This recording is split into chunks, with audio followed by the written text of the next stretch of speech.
Thank you very much. It's a pleasure to be here at your conference, and thank you for the chance to talk about landscape scale conservation and how we can use the past to inform the future.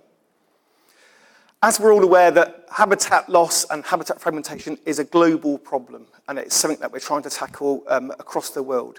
There's a recent paper by Nick Haddad and colleagues which looked at that in some experimental systems, and they looked at how a severe impact it was having on biodiversity, with up to 75% of key ecosystem functions and biodiversity impacted by that habitat loss and fragmentation. So it's a very big issue. And they also identified that 70% of remaining forest was within 1 kilometre of a forest edge. So everything's been chopped up and dissected by human activity. They also concluded that the effects of habitat loss and fragmentation were particularly severe in very fragmented and modified landscapes such as the UK and areas that have been fragmented for a long time. So the graph shows you the decline in forest cover through time. So going back to 6,000 years, it's been declining for a very long time. There's been a slight increase in that cover at the start of this century. So it is a very, very severe problem. One solution to overcome that's been embedded in a lot of policies globally, including within Wales, is this idea about landscape scale conservation, the formation of ecological networks and the way to connect and restore these fragmented habitats and allow species to thrive in those landscapes.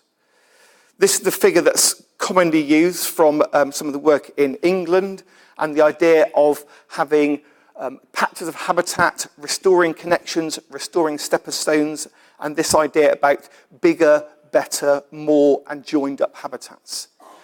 It's a very, very powerful image that's been embraced by conservation practitioners globally, within the UK especially. It's very much ingrained within policy. It's based upon some very strong ecological theories going back to the 1960s about island biogeography and about how species can get into a habitat patch and how they can survive in that patch. And some ideas about a theory called SLOS, single large or several small, the idea about big patches are better than smaller patches, connected patches are better than fragmented patches. So some very, very good theory behind those ideas which underpin networks and landscape scale conservation. However, within the scientific literature quite recently, there's been a big debate about how to prioritise those actions. So do you create big patches? Do you connect patches? Do you create stepping stones? Do you change the landscape matrix? And there's a lot of alternative actions there, and there's also a limited pot of money to spend upon those actions. So we need to understand those principles and the way to target those actions most effectively to get the results. Some people even say that they're an oversimplification of complex ecological concepts, and they must actually be misdirecting very limited conservation money into ineffective actions. So part of this issue then is confounded further by this idea about ecological time lags and how things can respond through change through time. So just in this little illustration here, if we imagine those patches in the top corner are habitat patches, and the lines there represent the total biodiversity in your landscape, the black line, which is made up by different species groups. Everything's at equilibrium, it's happy. You then go into the landscape and fragment it, so you take out the orange patches. You'll see then that certain species will respond at different rates in time. Some of them may go extinct quite quickly. Some of them will hang on there for a long time and reach a new equilibrium. And that's referred to as an extinction debt. Some of those debts can be years, some of them can be decades or centuries, so we need to understand that.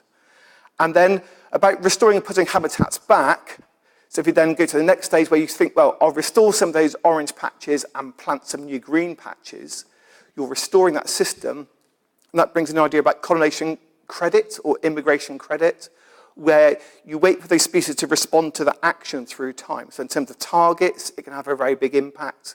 So you need to understand how these species may respond, and those lags could be decades or centuries once again, so you need to understand the benefits you will get from those sorts of restoration benefits. So this work we're doing about improving our fragmented landscape is about restoring, it's about putting those patches of habitat back in a landscape, and this idea about colonization credit. How quickly does my species get to my new habitat and how long does it establish? That's driven by two main processes. One's about where does that piece of habitat fit within a landscape, and then can my species get to my new patch of habitat?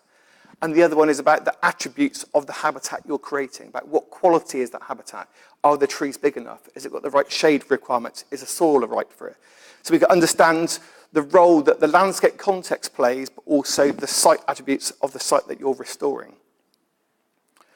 As Julia mentioned in her talk this morning, experiments are a really, really good way to do these things, but they're notoriously difficult at large spatial scales.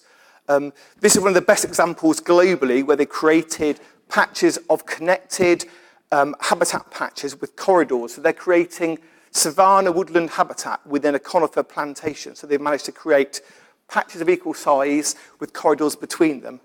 And here's a picture of me in one of the corridors just to show the scale of it. So they're vast, vast experiments. This has been going for about 25 years. But they're enormous experiments, and they're replicated across this plantation forest. So it's an absolutely amazing system to unpick some of those questions. So after going to America, I came back to my colleagues in the Forestry Commission and said, would you fund me to create an experiment? And I could give you some answers in about 100 years. And then that could inform your policy, and biodiversity will respond. And unfortunately, they said no. Because of those spatial temporal challenges. First of all, you've got to have land ownership over vast kilometres of land to be able to manipulate it. Then you need to wait a very long time for those colonisation credits to kick in and your biodiversity to respond. So then I started to think about, well, what options have we got to take something a bit further without waiting quite so long? So we came up with this idea about creating a natural experiment. Julia said about quasi-experiments. So it's not a true replicated experiment, but it's an experiment where we can try and overlay an experimental system onto a landscape that's been changed for another reason to try and construct a natural experiment, which we can then try and unpick some of those issues. So that me brought back to my work in the UK landscapes of why the UK is very good at this. Is from that graph I showed you previously, you can see from about 1850 onwards, there's been an increase in woodland cover across the UK. I accept a large part of that has been conifer plantations in the uplands, but there's also been a lot of random woodland creation across the UK in that time frame. And in parallel to that, we've also been creating lots of maps, Ordnance Survey, of mapping woodlands through time to map that change quite well spatially. And woodlands are very well mapped by Ordnance Survey. So then what we thought we could do is go back. It's a project called WREN, Woodland Creation and Ecological Networks. Anybody wants to find out a bit more about the details, I can give you a paper about it. So in essence, what we're doing is we're finding broadleaf woodlands which would vary in terms of their size and quality and also where they are within a landscape. We then find those sites that are occurring now, and we go back through historical maps and to find out if that site was created in these fields in the past. So I'd go back through all these different maps here. I'd track that woodland there, which the centre there seemed to be the right characteristics. I then went all the way back right to 1900 on that map, and then I went back one more time step, and it disappeared. So we're inferring that woodland appeared there between 1860 and 1900, so you can get an idea of a broad age range. We do that lots and lots of times, and then we try and get a chronosequence of sites from 1850 to about the year 2000 that vary in size of their woodland size, age, but also where they are within a landscape. So that's the idea. It's a bit more complicated than it sounds on there. And for each of those sites, and we've been to those sites, so we knew about the size and the location of it, but we could then start to understand the characteristics of that woodland about, okay, what trees are there, what's the structure of that woodland, what's the shade of that woodland, what's the variation in tree size, and lots of attributes of the actual woodland itself. And then we can then measure a lot more things about what's around it. How near is the nearest ancient woodland? What's the nature of the landscape matrix? How intensive is the agriculture? What's the impact of urbanisation of roads? So we can try and unpick those aspects as well. So far we've got just over 100 sites in Scotland around Stirling University, where I do quite a lot of work, and also around the National Forest in England. I've been speaking to Jim about it'd be great to get something in Wales at some point, but see what we can do with that. And so we've been focusing upon these areas of these woodland creation sites. Within those sites, though, we accept that species will respond very differently in terms of these spatial temporal scales, and they will have different requirements. So we've been looking at a whole range of species from lower plants, like lichens, bryophytes, right up to very well dispersed species such as bats, birds, and lots of things in between as well. In terms of, I'm doing a lot of work at plants at the moment about how ancient plants can colonise these sites as well. So these sites were planted in agricultural fields, so everything that's got in those sites was either planted there as a tree or has physically got there through time. And so far, we've found over 1,100 species which have colonised these secondary woodlands through time. So we can start to unpick those now. I haven't got a lot of time now to tell you about results, but I can just tell you some of the key results that we've published so far. We understand quite a lot more about bats, about how bats use secondary woodlands. We've done a lot of work now on crane flies and hoverflies. I've been mentioned about pollinators.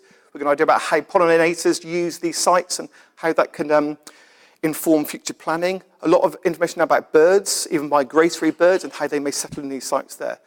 The idea is to then come up with some large analysis where we can look at multiple taxa and draw out general principles about the importance of habitat quality compared to different landscape arrangement or targeting options. And the idea is then to feed into future either woodland grant schemes or agri-environment schemes to inform that targeting process, to make sure that we put the action in the most effective areas to get the benefits that we want.